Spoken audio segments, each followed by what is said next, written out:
Bago natin ipagpatuloy, shoutout muna sa ating mga masugid na taga-subaybay, Jake Javelanar, Reggie Olarcos, Neldon Ortega, at Wing TV Channel, maraming salamat po sa inyo. Kabanata 2201. Kalmahin ang iyong sarili, Miss Thompson, mabagal na sagot ni Cheryl pagkatapos ng ilang sandali ng pag-aalinlangan. Hindi tayo nagpatalo kay Harvey. Dumating siya na may suporta, at hindi tayo handa para sa kanya. Natalo lang tayo dahil pabaya tayo. Narinig ko ang lahat tungkol sa kanya. May dahilan kung bakit nagawa niyang pakilusan ang napakaraming tao sa pagkakataong ito. Mukhang may kaunting pakulo ang lalaking iyon. Hinarap niya ang mga isyo sa geomancy ni Benjamin sa kanyang mansyon, at pagkatapos ay iniligtas ang mahal na apo ni Horan Sr. Dahil sa maliit na trick na ito, nakuha niya ang kanilang suporta. Gayunpaman, ang pabor ay hindi nagtatagal magpakailanman. Dapat mong malaman, Miss Thompsons. Iniisip ba ng nabubuhay na manugang na maaari niya tayong year-okon sa kaunting tulong, lalo na kapag wala siyang katayuan sa Mordo? Swerte lang siya, huminga ng malalim si Cheryl. Hindi lang sinakta ni Harvey ang Xaviers ng Walls Inn, nilabanan pa niya ang mga Thompson. Ginalit pa niya ang Shindan Wei ng Island Country. Nagalit din niya ang Indian monghe na iyon. Kahit anong tingnan natin, ilang oras na lang bago siya matapos. Habang pinakikinggan ni Alice ang pag-aanalisa ni Cheryl, nakaramdam siya ng ginhawa. Gaya ng sinabi ni Cheryl, nagtagumpay lamang si Harvey dahil sa swerte at panandaliang pabor. Ngunit kung walang tunay na lakas at matibay na background, ilang beses kayang gumawa ng ganoon ang isang tao. 2 beses. Nang mapagtanto ang katotohanan iyon, agad na nanambalik si Alice sa kanyang pagkakalmado. Naglakad siya patungo sa bintana at nakita niya ang isang bangin sa unahan. Wala akong pakialam kung sinuwerte siya, o kung ginamit niya ang lahat ng tulong. Pero dapat alam mo, pagbabayarin ko siya sa pagkasira ng reputasyon ko. Gusto ko siyang patayin. Si Cheryl ay palihim na tumawa. Hindi ka ba nag-aalala, Miss Thompsons? Gusto ko na rin siyang mamatay. Nagawa ko ang 2 bagay. Number 1, inipon ko ang lahat ng impormasyon ni Harvey at ipinasa ko ito sa isa sa Six Sword Saints, si Akio Yashiro mismo. Number 2, ibabalik ko si Master Fatal sa India. Nagningning ang mga mata ni Alice sa sinabi ni Cheryl. Akio Yashiro, Pengua sa Julan Shindan. Ang mga Thompson ay malapit na nauugnay sa mga taga-isla, kaya naman kilala niya ang isang maalamat na karakter tulad ni Akio. Isa raw siyang nakakatakot na karakter sa Island Country. Nagawa niyang talunin ang bawat isa sa kanyang mga kaaway sa isang laslas lamang. Kung hindi niya ibinukod ang kanyang sarili para maabot ang mas mataas na antas ng martial arts, hindi sana siya matatalo. Sa madaling salita, si Akio ay isang nakakatakot at malakas na tao. Tama iyan. Nandyan siya, sabi ni Cheryl na walang emosyon ang mukha. Sinabi ko sa kanya na ang kanyang huling estudyante, si Sakura, ay namatay sa kamay ni Harvey. Ang lahat ng kuta ng Shindan Wei sa bansa H ay nahulog din dahil kay Harvey. Dahil sa kanyang personalidad, sigurado akong gagawa siya ng paraan para harapin si Harvey sa lalong madaling panahon. Mabuti, napakahusay. Gumaan ang pakiramdam ni Alice. So paano ang Indian? Si Master Fatal ay isa sa mga pinakadakilang disipulo ng Demon Monk, na isa rin sa 3 dakilang monk. Kung malaman ng demonic monk na ang kanyang naglalakbay na apprentice ay nabaldado ng isang lalaki mula sa Country H, ano sa palagay mo ang kanilang gagawin?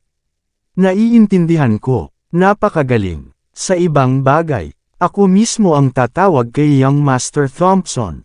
Dapat ay makuha natin ang tulong niya sa lalong madaling panahon.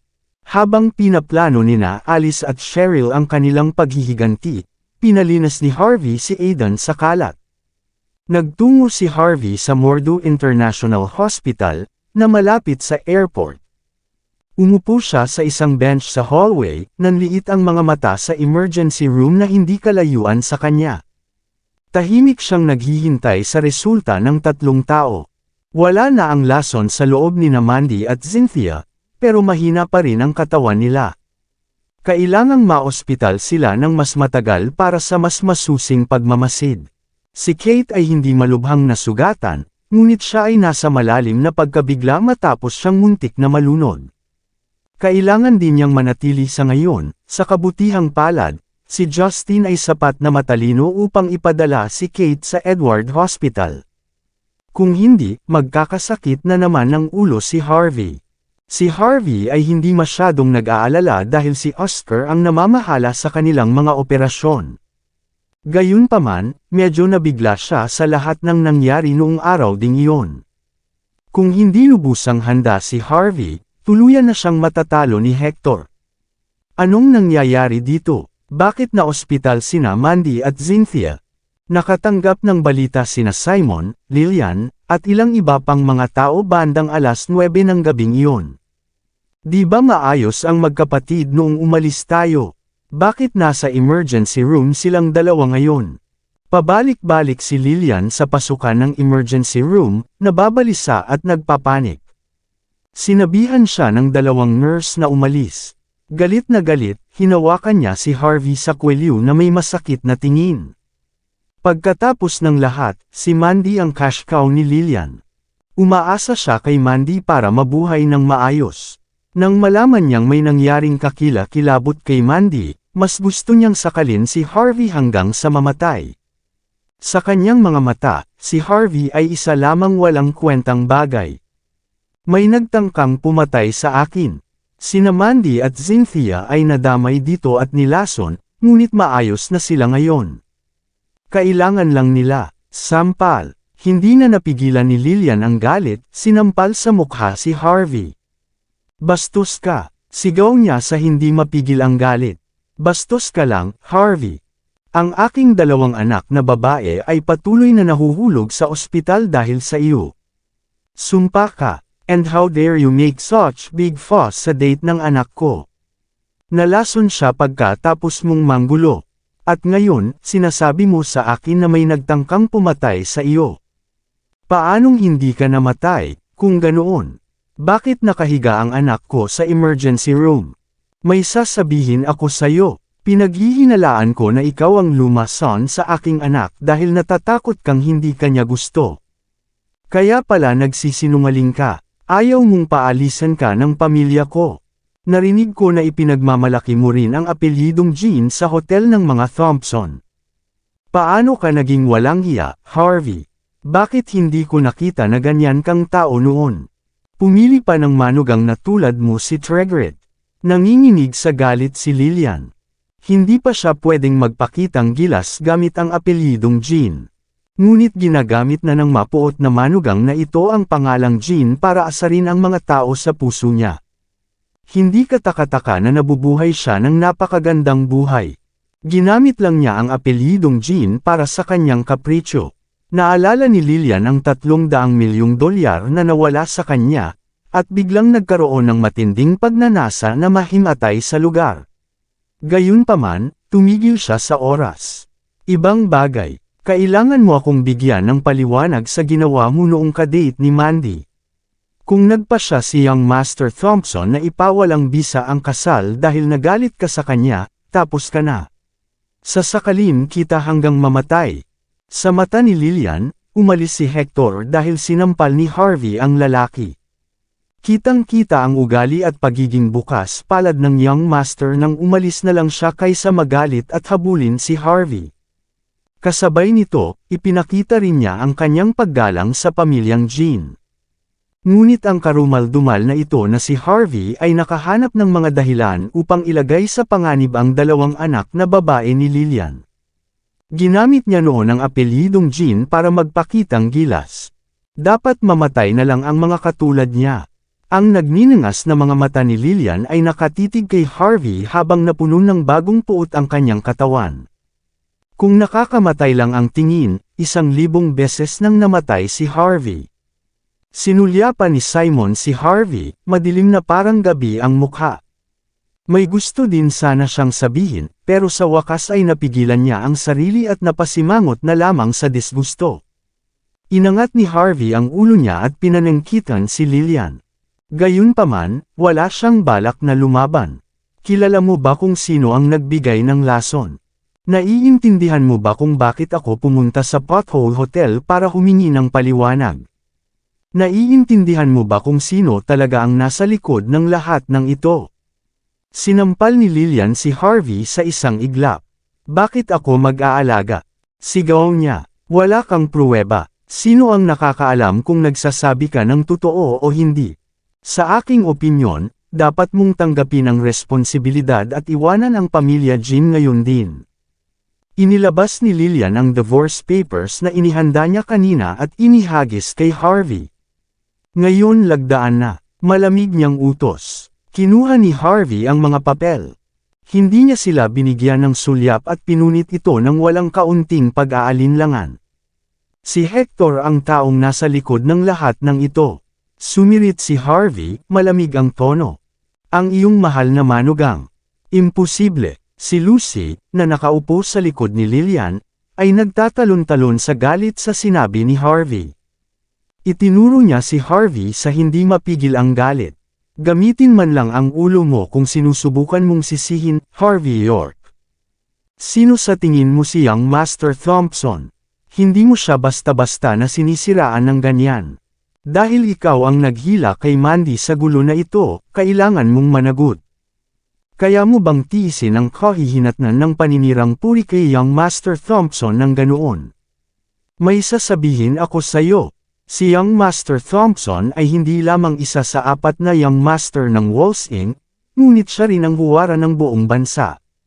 Nagdo-donate siya ng daan-daan at milyon-milyong dolyar sa kawanggawa bawat taon, upang mabawasan ang kahirapan sa bansa H.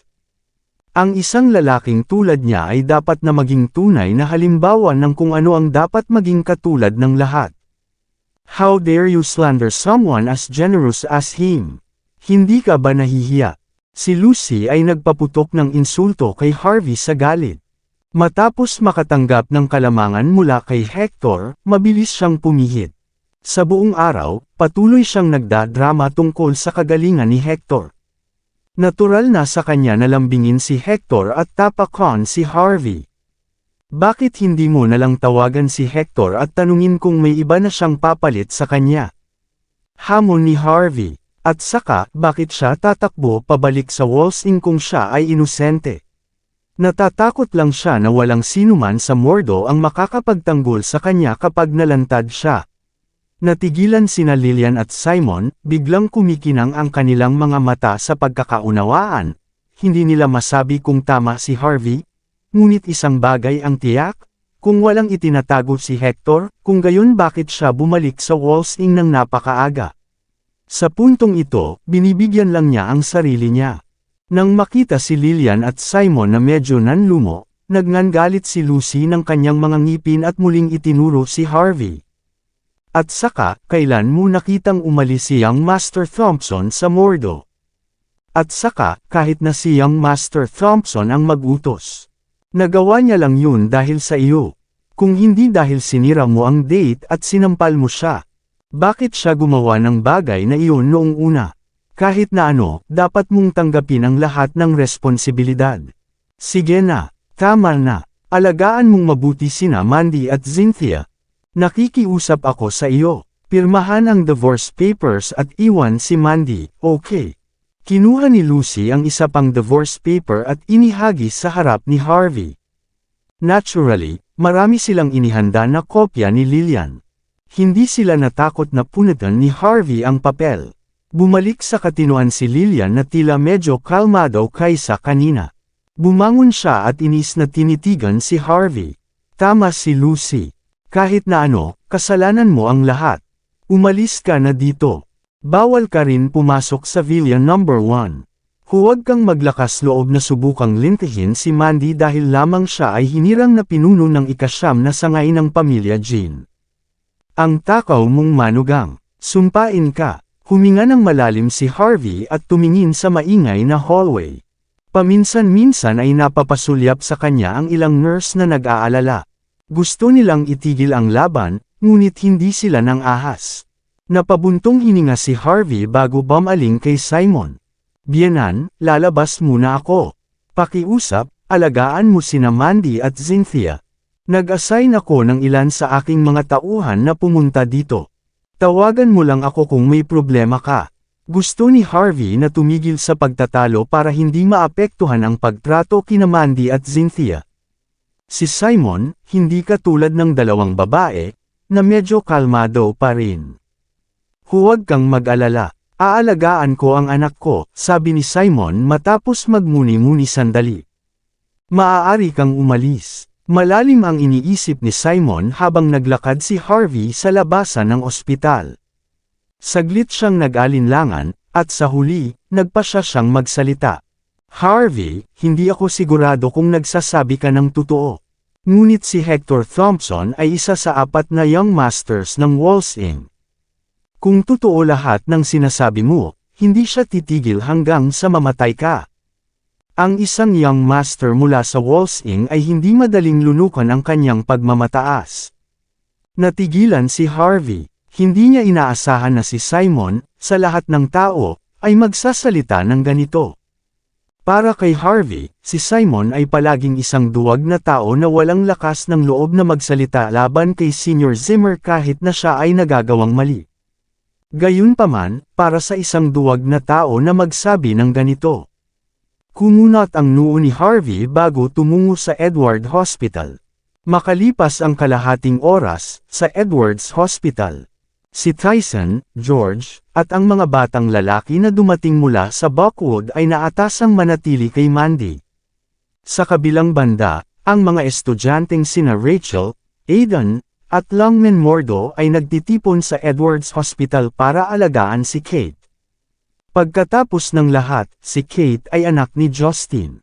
Natural lang sa kanila ang bumisita dahil nagkaproblema si Kate. Naisip nilang darating din si Harvey, kaya matyaga nilang hinintay siya, nang makita ni na Rachel, Aidan, at ng mga estudyante ng Longman si Harvey na pumasok sa sick room, lahat sila ay magalang na tumayo din si Justin, may kakaibang ekspresyon sa mukha. Pareho niyang kinatatakutan at iginagalang si Harvey. Alam niyang medyo maputik ang relasyon ni na Kate at Harvey pero hindi siya naglakas loob na magsalita tungkol dito. Kabanata 2205. Branch Leader, kumusta ang asawa mo? Okay lang ba siya? May sugat ba? Walang masyadong magulo. With Senior Armstrong there, it won't be a problem, mahinahong sagot ni Harvey. Tungkol kay Kate, natatakot ako na si Senior Armstrong ay hindi makapunta dito pansamantala. Pakiusap, alagaan mo siya sa ngayon, Deputy Branch Leader. Nakuha ni Justin ang kanyang composure. Noong una, nag-aalala siya na ang kanyang anak na babae ay walang puwang sa puso ni Harvey at isa lamang siyang laruan. Ngunit matapos marinig ang mga salitang iyon, gumaan ang loob ni Justin. Bang! Habang abala ang lahat sa pag-uusap, biglang bumukas ang pinto ng sick room. 12-12 ng mga nakauniporming lalaki ang sumugod. Makapal at makapal sa hangin ang kanilang layuning pagpatay. Natigilan si Justin at ang iba pa, natakot. Ang mga mukha ng mga taong ito ay malamig, at mukhang handa silang pumatay. Bok! Bok! Bok! Maririnig ang matatalim na yabag mula sa malayo. Pumasok ang ilang lalaking nakauniporme ng militar. Matangkad at gwapo ang lalaking nangunguna sa kanila at kamukhang kamukha ni Hector. Ang mga nasasakupan na nakapaligid sa kanya ay mukhang bata at angkop, ngunit ang kanilang mga hanay sa loob ng militar ay pambihira. Si Harvey ay tumingin sa bagong grupo na may singkit na mga mata, hindi nasisiyahan. Ang hukbo ng Mordo. Sino sa inyo si Harvey York? Hinawakan ng lalaking namumuno sa grupo ang kanyang sombrero sa kanyang ulo habang inis kanya ang kanyang paligid na may pang-aalipusta, bago tuluyang ibinaling ang kanyang tingin kay Harvey. Dati, nagpadala ang embahada ng Archipelago Country ng ilang dokumento at video. Isang dayuhang panauhin, si Satoru Miyamoto, ang nakikitang nalubog sa footage. Hinihingi na ngayon ng Archipelago State Embassy sa Mordo ng paliwanag.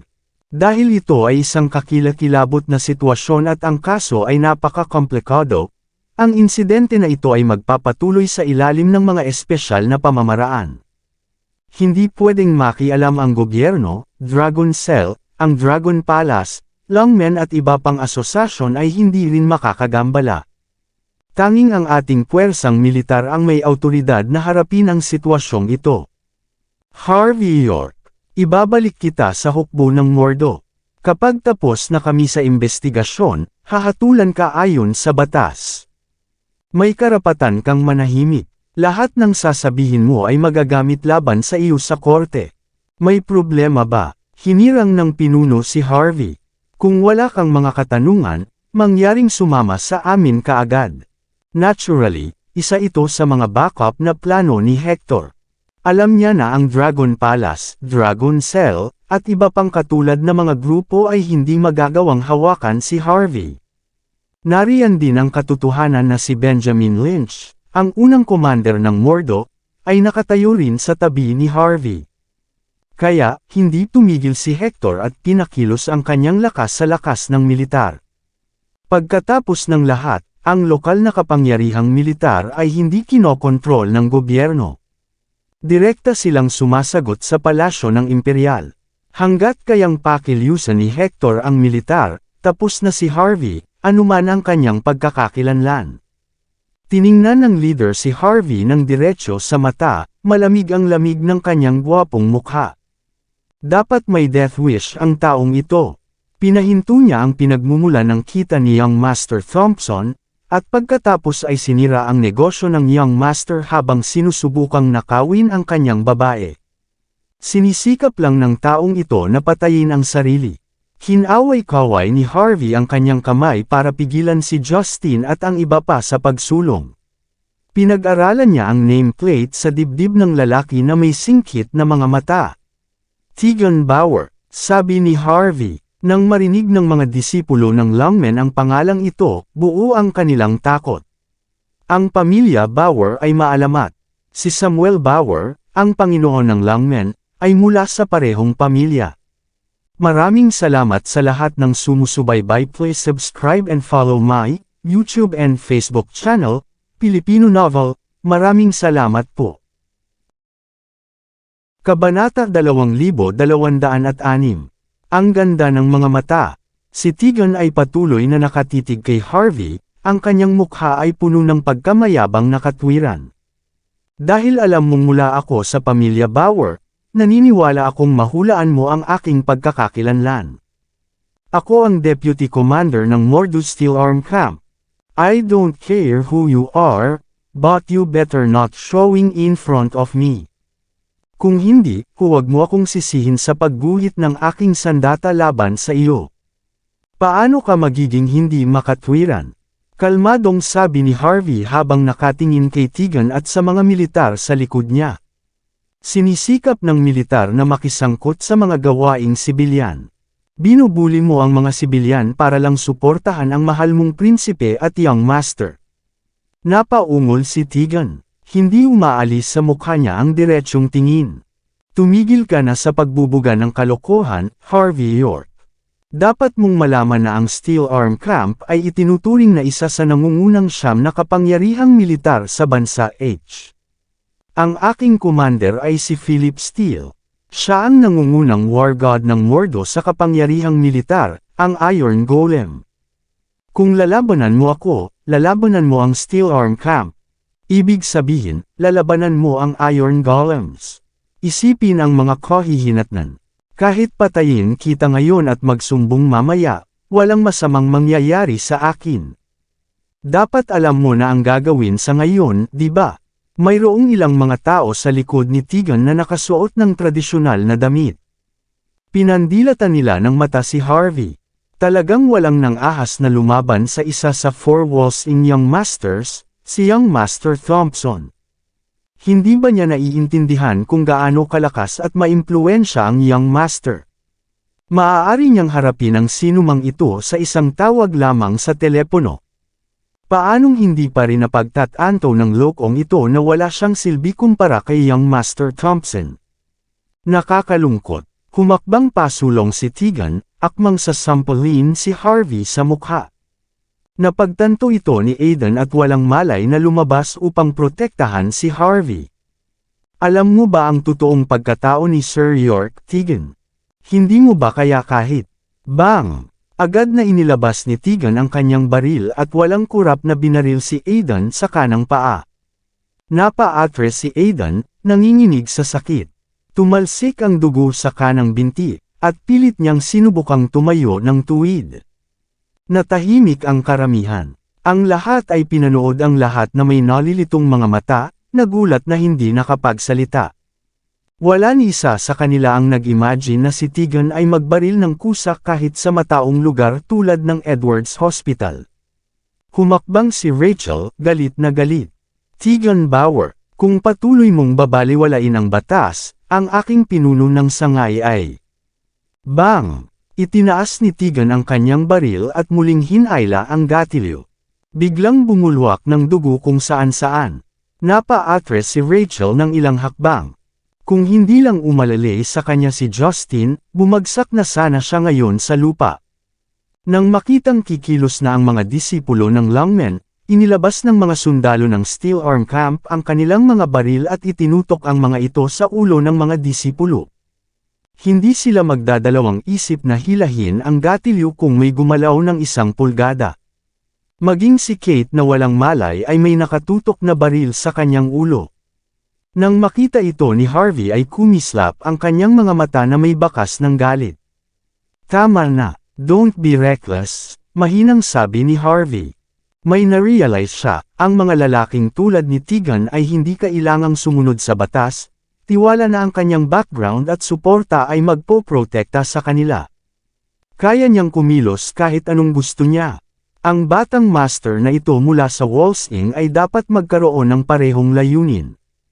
Kung si Harvey ay nawala ang kanyang cool at ang kanyang mga subordinate ay naging masyadong mainit sa ilalim ng mga sitwasyong ito, si Harvey ay malamang na mabaril.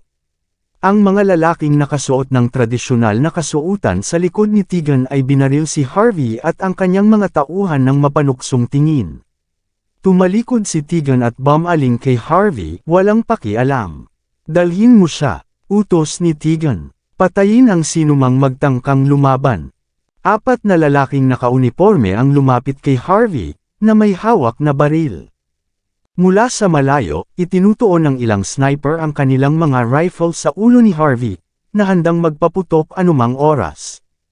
Pinikit ni Tegan ang kanyang mga mata sa kasiyahan. Nakangiti, saka nag-dial ng numero. Ate Alice, ginawa ko ang hinihiling mo. Gusto mo bang pumunta at makita mo mismo?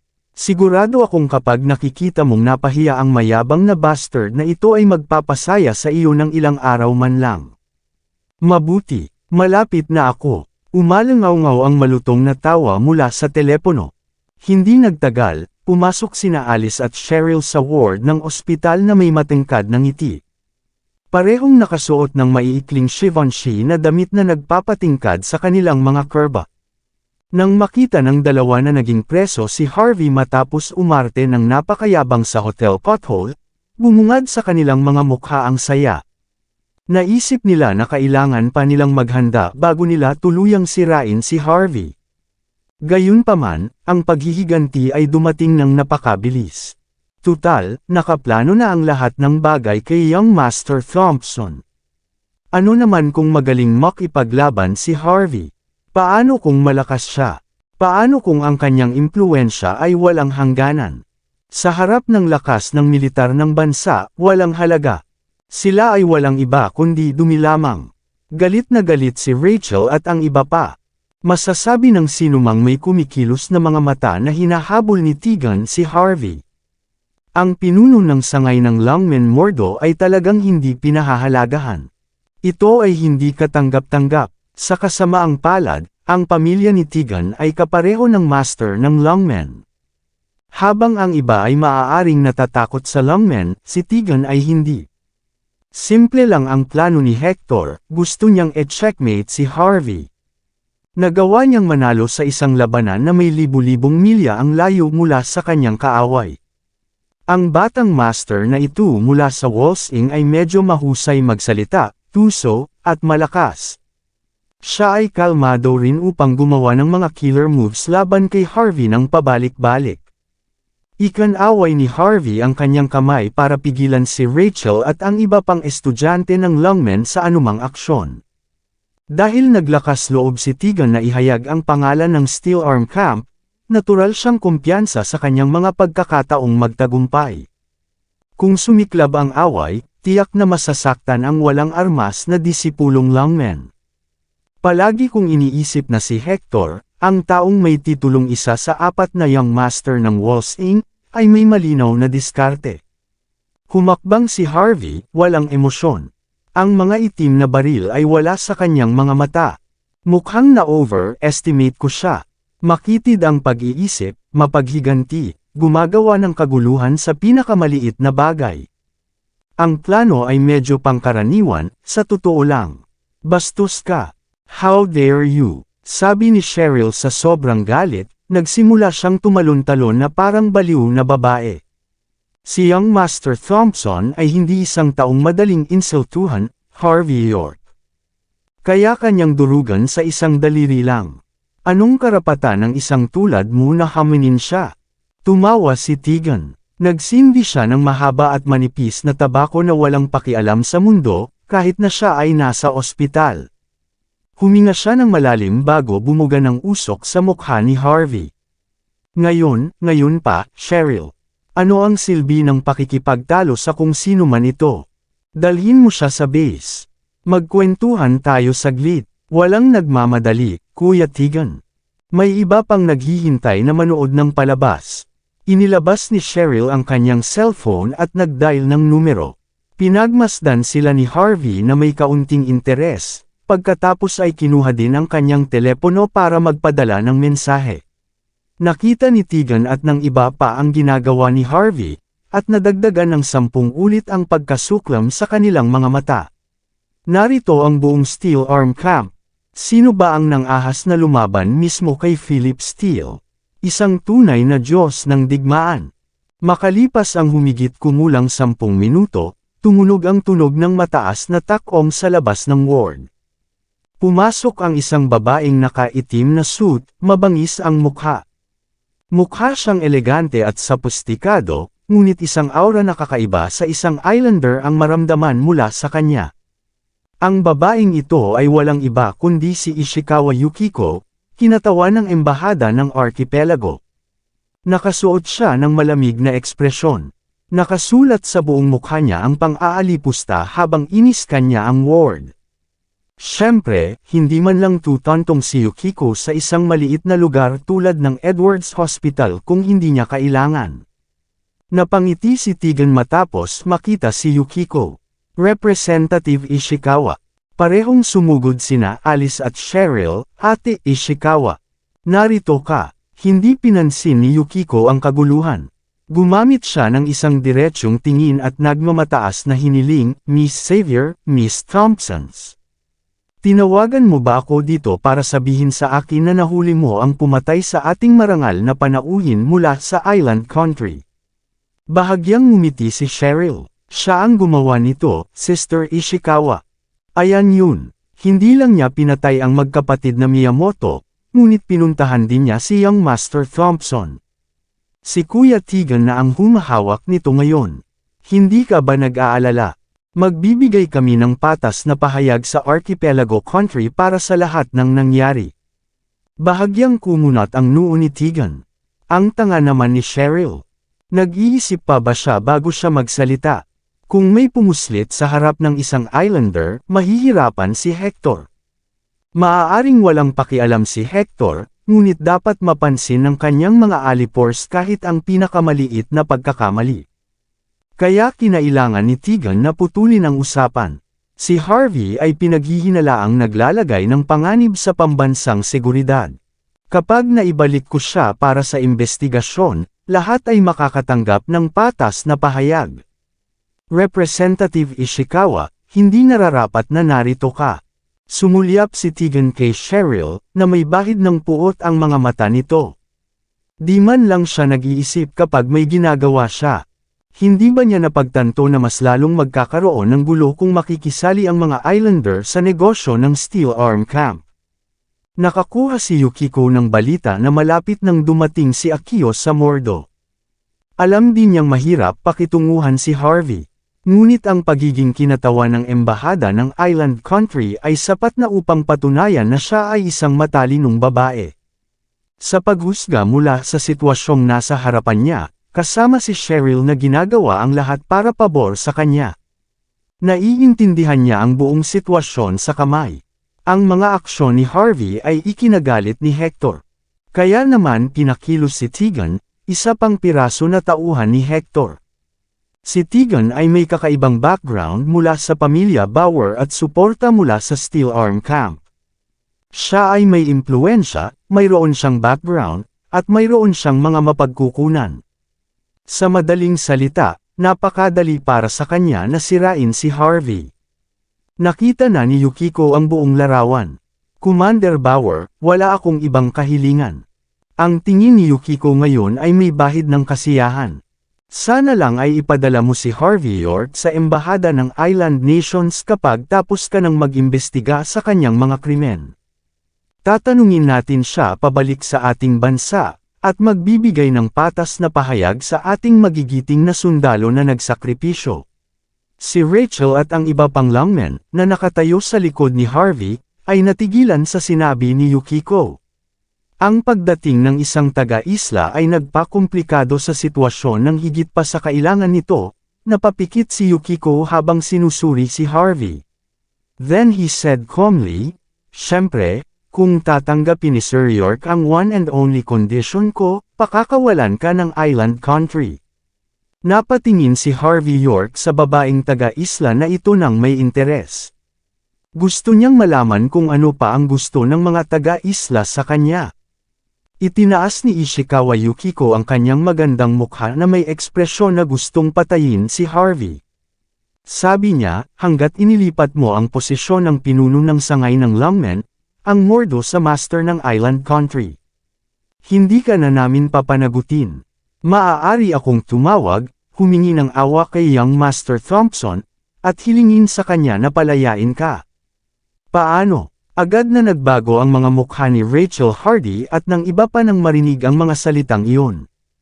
Hindi nila inaasahan na ganoon kaambisyosa ang mga taga-isla. Gusto nilang kunin ang sangay ng lungmen, Mordo. Upang ilagay ito ng tahasan, nais nilang kontrolin ang lahat ng kapangyarihan ng mga lansangan ng Mordo, upang buksan ang timog silangan na tarangkahan ng dakilang H-Country. Sa madaling salita, madaling makakapasok ang mga taga-isla.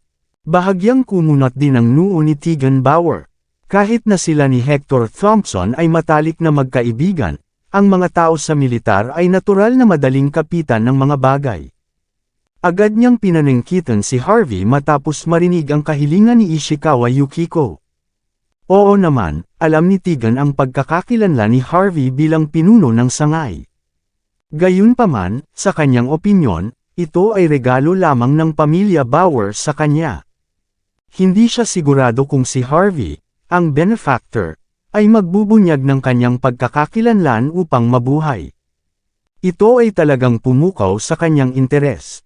Sina Alice Thompson at Cheryl Xavier ay parehong nagpakita ng mapagmataas at mapanuksong ekspresyon nang marinig nila ang kahilingan ni Ishikawa Yukiko.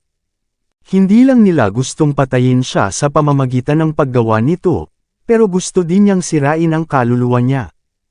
Ang pinakamahalaga, kung tatalikuran ni Harvey ang posisyon ng pinuno ng sangay. Tapos parang patay na siya. Dapat humawak sa posisyon ng pinuno ng sangay, kakayanin ito ni Hector, ngunit maaaring hindi niya ito mapatay.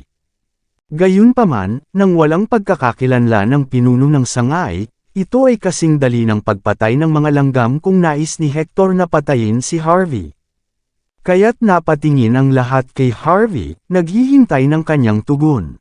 Napatingin si Harvey kay Yukiko na may kalahating ngiti. Pagkatapos ay sinabi niyang walang pakialam, ikaw si Representative Ishikawa, tama ba?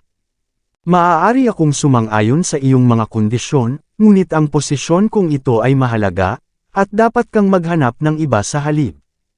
May bakas ng pagkasuklam sa mga mata ni Tegan nang marinig niya ang mga salita ni Harvey.